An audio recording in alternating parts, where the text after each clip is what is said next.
রাজধানী মিরপুরে গতকালের ভয়াবহ অগ্নিকাণ্ডের ঘটনায় 16 জন মারা গেছেন। এ খবরটা ছাপিয়ে গতকালই ট্রেন্ডিংয়ে ছিল রিপন ভিডিওর নাম। কারো শোক নেই, আহাজারি নেই, কারণ এখানে কোনো ছাত্র মরেনি, ডাক্তার ইঞ্জিনিয়ার মরেনি, মরেছে শ্রমিক, যাদের শ্রমটাই শুধু দামি, জীবনের কোনো দাম নেই। 16টি লাশ, অথচ নিশ্চুপ মিডিয়া, শান্ত জনগণ, এই রাজনৈতিক দলগুলোর দৌড়াদৌড়ি, কারণ মরা লাশের পাশে ছবি তুলে ফুটেজবাজি করা যায় না। এরই মাঝে দৈত্যের মতো হাজির জামায়াতের আমির ডাক্তার শফিকুর রহমান।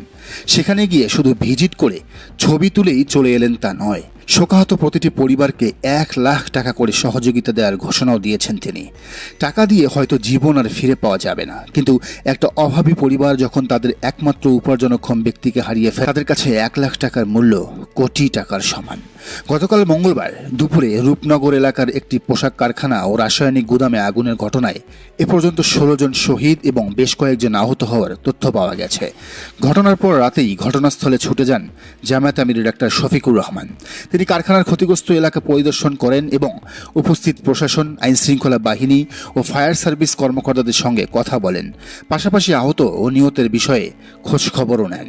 নিহতদের পরিবার প্রতি 1 লাখ টাকা করে অনুদান প্রদানের ঘোষণা দিয়ে ডাক্তার শফিকুর রহমান বলেন, এই মর্মান্তিক দুর্ঘটনায় যারা প্রিয়জন হারিয়েছেন তাদের শোক ভাষায় প্রকাশ করা সম্ভব নয়। তারা দরিদ্র ও পরিশ্রমী মানুষ, জীবিকার তাগিদে কাজ করতে গিয়ে প্রাণ হারিয়েছেন। এই সংকটময় সময় তাদের পাশে দাঁড়ানো আমাদের মানবিক দায়িত্ব। তিনি জামায়াতের স্থানীয় নেতাকর্মীদের দ্রুত ক্ষতিগ্রস্ত পরিবারগুলোর পাশে দাঁড়ানোর নির্দেশও দেন। একই সঙ্গে তিনি আহ্বান জানান, সরকার, সমাজের বিত্তবানরা এবং মানবিক সংস্থা ও সংগঠনগুলো যেন এগিয়ে আসে, যাতে ক্ষতিগ্রস্ত পরিবারগুলোর কষ্ট কিছুটা হলেও লাঘব হয়।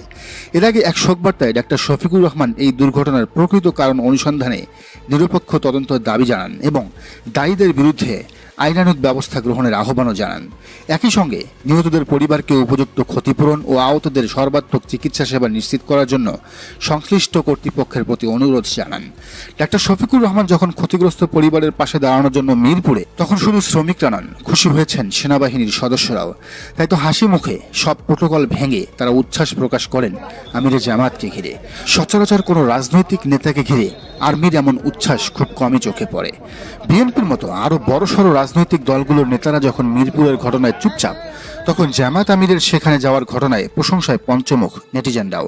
সবার চুপচাপ নির্লিপ্ততার বিষয়টি নিয়েও আক্ষেপ জানিয়েছেন অনেকেই। সাদিকুর রহমান খান লিখেছেন, ছাত্র মেরে বাংলাদেশে যেমন টিকে থাকা যায় না, শ্রমিক মেরে কিন্তু ঠিকই টিকে থাকা যায়।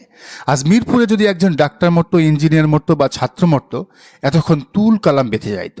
কিন্তু যেহেতু 16 জন শ্রমিক মরেছে, আমাদের কোনো টেনশন নাই। 1600 মরলেও টেনশন হতো না। শ্রমিক, ও তো গরিবের জাত, একটা মরলে 10টা আসবে, ক্ষতি কি? রানা প্লাজায় মরেছে 1200 জন, কি হয়েছে তাতে? কিচ্ছু না। তাজরিনে মরেছে, তাতে কি হয়েছে? কিচ্ছু না। 2টা শোকগাথা, 3টা আহাউহু, তারপর স্বস্তির ঘুম। অথচ রানা প্লাজায় 1200 শ্রমিককে যদি আমরা আবু সাইদের মতো আমাদের ভাই মনে করে রাস্তায় নামতাম, জুলাইয়ে 2000 আবু সাইদকে মরতে হতো না। আজকের 16 আমাদের কাছে ফিরে আসবে। এই যে আজ 16 জন শ্রমিক পুড়ে মরে গেল, আমরা চুপ থাকলাম, সামনে আরও পড়বে, আমরা তখনও চুপ থাকবো। এরপরের আগুনটা লাগবে আপনার আমার বাসায় বা রেস্টুরেন্টে, ওইবার পুরো যাব আমি আপনি। ভাই বোন হারিয়ে কাঁদতে কাঁদতে বলবো, আমার ভাই পুড়লো কেন? আমার সাথে কেউ সুর মেলাবে না। দুর্নীতিবাজ জানোয়ার আমলারা পাল তাঁত বের করে হাসবে। ডিসি অফিস থেকে মিলবে 1 লাখ টাকার চেক, কিন্তু আমার ভাই পুড়লো কেন, এই প্রশ্নের জবাব কেউ দেবে না।